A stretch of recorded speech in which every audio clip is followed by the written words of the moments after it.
Assalamu alaikum. Today we will be learning about Prophet Suleiman alayhi salam. Are you ready? Bismillah. When Dawood alayhi salam died, his son Suleiman alayhi salam became a prophet king. He ruled Israel wisely, blessed with many wonderful things. Suleiman alayhi salam could talk to animals and also controlled the jinn. Allah gave him great wisdom. He judged so that the truth would win. Suleiman alayhi salam knew how dangerous power in the wrong hands could get. He asked Allah not to give a kingdom like his to anyone after his death. He once missed the Asr prayer while he inspected the army horses. He made tawbah, so Allah gave him another miracle. He gave him travel by powerful wind forces. Subhanallah.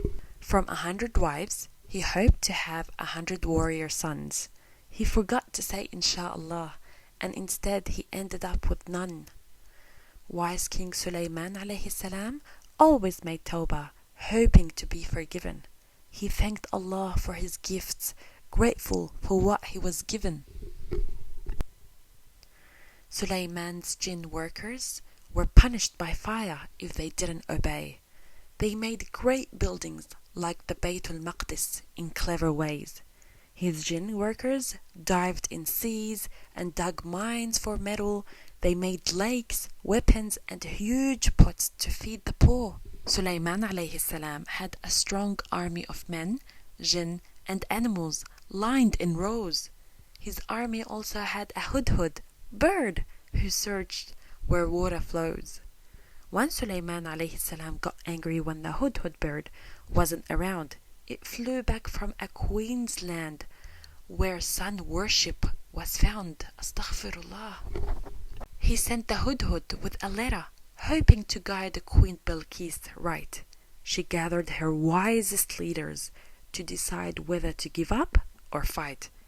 Bilqis worried Suleiman's alayhi salam army would destroy her country in a war, so she sent messengers with treasures to deliver at Suleiman's alayhi salam's door.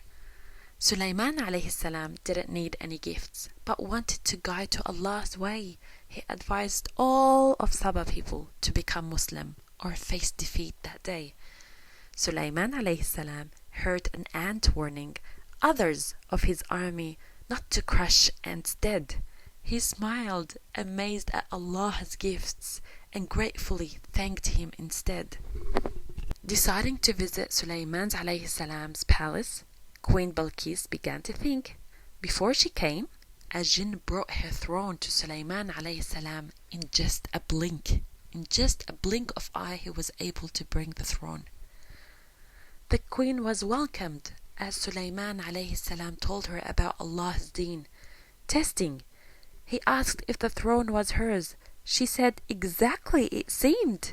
She lifted her skirt on the glass floor, thinking it was sparkling water. Soon she agreed to become a Muslim, believing as Suleiman alayhi salam taught her. Queen Bilqis made her people believe in Allah and give up bad ways. Suleiman alayhi salam married her as a Muslim wife, and shirk in Sabah city went away. Suleiman alayhi salam oversaw jinns dig a mine where brass metal used to flow. Suleiman alayhi salam died resting on his walking stick, but the jinns didn't know. Suleiman alayhi salam fell dead on the floor as a worm ate through his walking stick. Only then did his jinn stop working, and this ended Suleiman alayhi salam's time. And this is the end of Prophet Suleiman's story. Now we will be looking at the key messages we learned from his story. Lesson number 1. Don't kill animals and appreciate nature. Once Suleiman alayhi salam and his army were going, and the ants were scared as they would be crushed by the army. Suleiman alayhi salam heard the ants and ordered his army to be careful of the ants and not to kill them. Lesson number 2. Allah subhanahu wa ta'ala can do anything. Allah gave the miracle to Suleiman alayhi salam to be able to control the wind. Subhanallah. Lesson number 3. Do not desire for war, troubles, or hardship. The queen tried sending expensive gifts to avoid war with Suleiman alayhi salam and his army when they tried to invite her to Islam. She was a strong and intelligent woman. Lesson number 4. Listen to both sides of judgment. Once there were 2 women who each had 1 child, and when their mothers were at work, one of the babies were eaten. The mother whose child was eaten wanted to take the other woman's baby.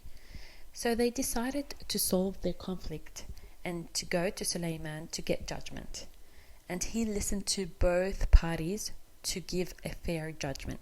Don't listen to one side, listen to both sides.